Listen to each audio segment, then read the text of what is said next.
Salut les gars, c'est Melokali, j'espère que vous allez bien. Aujourd'hui, on se retrouve pour parler d'une histoire très inspirante d'un garçon qui ne s'est jamais senti extraordinaire. Pourtant, il est à l'origine du Marathon d'Espoir, qui est une course trans-canadienne qui est connue dans le monde entier. Elle permet de récolter des fonds pour la recherche contre le cancer. Il est considéré comme un des plus grands héros du Canada. Ce garçon, c'est Terry Fox, et je vous raconte son histoire.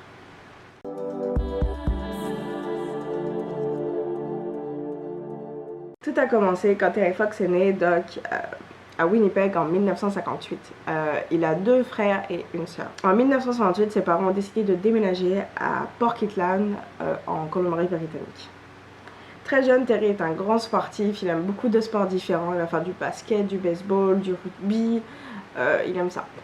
Par contre, c'est qu'il est assez petit, du coup il doit travailler toujours plus pour pouvoir avoir le niveau des autres. Il a un gros esprit de compétition, il a une très grande détermination. Pendant le secondaire, Terry, il voulait être arrière dans l'équipe de basket. Mais on va lui dire, écoute, t'es trop petit, t'es pas assez bon, tu peux pas faire partie. Donc lui, il va pas se laisser avoir, il va aller s'entraîner tous les jours. Et à l'âge de 17 ans, il est arrière dans l'équipe de basket. Comme quoi, il avait déjà beaucoup de détermination, que vous allez voir par la suite. Il en a énormément de la détermination. Il va pratiquer également la course de fond. Et il va aussi gagner donc des médailles en natation et en plongeon. Et même ses entraîneurs vont lui dire, écoute, je pense que tu peux faire une carrière en tant que sportif professionnel en natation et en plongeon. Et il va dire, écoutez, non. Moi, je veux pas ça, je vais être coach, je vais être professeur de sport. Et donc il va partir étudier à l'université la kinésiologie. Le 12 novembre 1976, Terry a un accident de voiture. Pas grand, il a presque rien, il a presque aucun séquelles. À part une petite douleur au genou, mais rien de grave. Le temps passe, quelques mois ont passé, et là une douleur commence à... en fait en décembre, une douleur revient au genou. Et il se dit, ah c'est pas grave, j'irai voir ça après la saison de basket. Je finis ma saison de basket universitaire, puis j'irai checker ça. Il n'a pas le temps de finir. En mars, il décide d'aller à l'hôpital parce qu'il a vraiment trop mal. Et mars 1977, on va lui diagnostiquer en fait un cancer. Donc c'est un ostéosamose, un cancer en fait au niveau du genou. Donc la seule solution, le seul remède, c'est d'amputer donc une partie de la jambe au-dessus du genou, 4 cm au-dessus du genou. Donc 3 semaines après avoir eu cette amputation, il commence déjà à marcher grâce à sa jambe artificielle. Il impressionne énormément les médecins qui sont comme vraiment, tu as une guérison vraiment très rapidement, genre, tu sais, good for you. Et à l'été 1977, en fait, on a Rick Hansen, qui est le président de la fédération des sports en fauteuil roulant, qui vient le voir et qui lui dit, écoute, tu pourrais peut-être essayer le basket en fauteuil roulant, ça pourrait vraiment te plaire. Terry il va, il le fait, let's go, moi ça me tente. Il va gagner cette année-là le championnat national à Edmonton. Il va gagner 3 championnats et il sera nommé dans l'équipe des All-Stars de la saison 1979-1980. Ce gars a une détermination, il se laisse jamais abattre, on lui a amputé une jambe, puis il continue le sport, il fait ce qu'il aime et genre je trouve ça fou. Pendant sa convalescence, en fait, quand il était à l'hôpital, il a entendu qu'un marathonien courait avec une jambe donc, artificielle. Ce qui lui a donné en fait une idée de faire une course qui pourrait relier l'Atlantique au Pacifique. Et comme ça, il dirait, genre, ça va donner comme une bonne... ça va encourager les gens qui ont des cancers à comme, continuer à être déterminés à survivre. Et en fait, il se rappelle que lors de son diagnostic, le médecin lui avait dit qu'il avait 50% de chance de s'en remettre, alors qu'il y a quelques années, c'était juste 15%. Et il se dit, c'est fou l'avancée qu'il y a eu en quelques années, et si on récoltait plus d'argent, qu'est-ce que ça pourrait?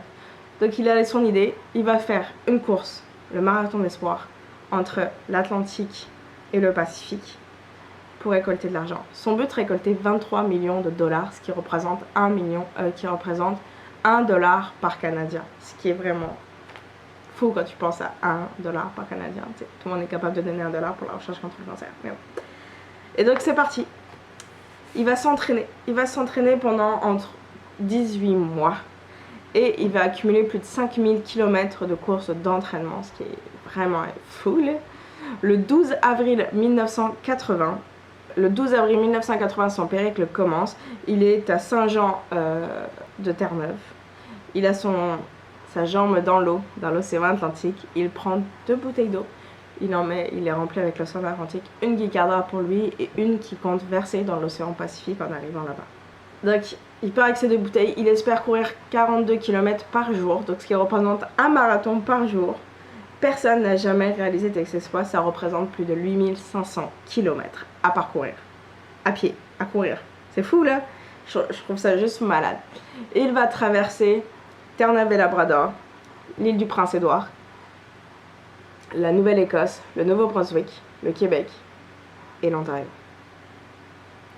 Il va s'arrêter dans plusieurs écoles, dans plus de 400 écoles, villes, villages, pour expliquer pourquoi il fait ça, à quoi ça sert, pourquoi c'est important ce qu'il fait, le message qu'il veut passer. Il va courir peu importe les conditions météo, qu'il pleut, qu'il neige, qu'il vente, il court, il continue et il ne s'arrête pas. Il y a des jours, il est tout seul, il n'y a plus personne autour de lui, il n'y a plus de don qui se fait, mais il continue, il est déterminé parce qu'il sait que son histoire est importante, ce qu'il est en train de réaliser est important et que les gens vont se rendre compte et vont continuer à donner de l'argent après.